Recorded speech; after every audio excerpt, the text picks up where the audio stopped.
Contrairement aux attentes, Kylian Mbappé a décidé de rester au Paris Saint-Germain et de signer un nouveau contrat avec le champion de France de Ligue 1, ce qui a soulevé des questions sur les détails de l'accord retentissant et sa différence avec l'offre espagnole du Real Madrid, que Mbappé était sur le point de déménager pendant des mois. Un accord pour renouveler le contrat de Mbappé avec le club français lui donnerait 50 millions d'euros, net, au cours de chacune des 3 prochaines années, en plus de 100 millions d'euros pour la nouvelle signature. Bien que ces chiffres n'aient pas encore été officiellement confirmés, il est devenu clair que le Paris Saint-Germain a attribué à Mbappé le contrat le plus cher de l'histoire du football.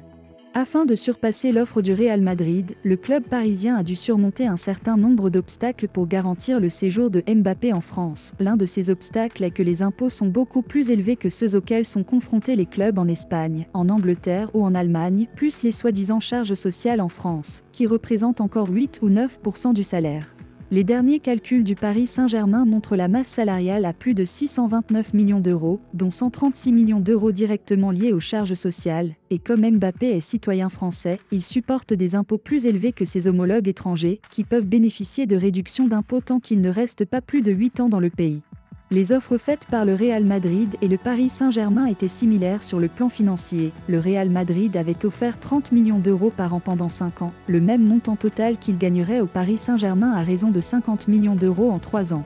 Cependant, la valeur de la signature avec Los Blancos se serait élevée à 130 millions d'euros, ce qui est supérieur à celui offert par Saint-Germain, en plus d'assurer que Mbappé reçoive tous les droits pour exploiter son image.